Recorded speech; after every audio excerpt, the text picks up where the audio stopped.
Hey everyone, today we're going to talk about a common kitchen mishap that many of us have experienced: cooking rice in water instead of milk. So let's jump right into it and learn how to avoid this situation.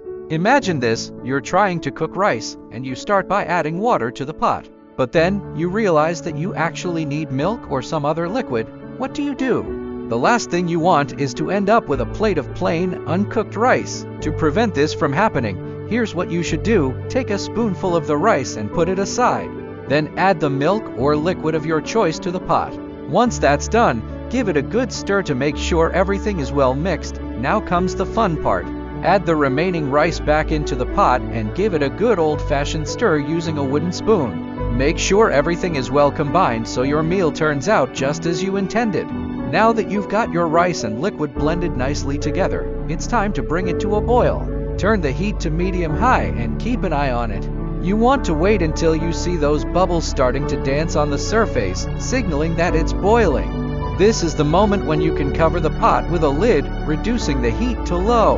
This helps trap the steam and cook the rice to fluffy perfection. As the rice simmers away, it's important to resist the urge to peek too often. If you lift the lid too soon, you let all that precious steam escape, and that's a sure way to end up with undercooked rice. Instead, set a timer for the recommended cooking time, usually around 15 to 20 minutes, depending on the type of rice you're using. Once the timer goes off, take a moment to savor the anticipation. Gently lift the lid and breathe in the delightful aroma wafting from the pot.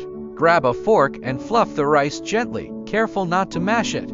This will help separate the grains and give your dish that lovely, light texture. If you find that the rice appears a bit too wet, don't worry. A quick simmer with the lid off for a few minutes could help evaporate any excess moisture. On the flip side, if it looks too dry, a splash of extra milk or water can bring it back to just the right consistency. Now that your rice is cooked to perfection, you can season it to your liking. A pinch of salt, a dash of pepper, or even fresh herbs can elevate the flavor wonderfully.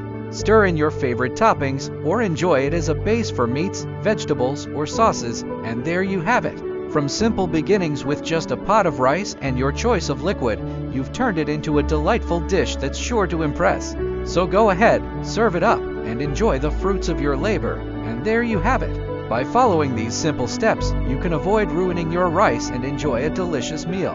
Thanks for tuning in, and don't forget to like, follow, and subscribe for more helpful tips and tricks. Until next time.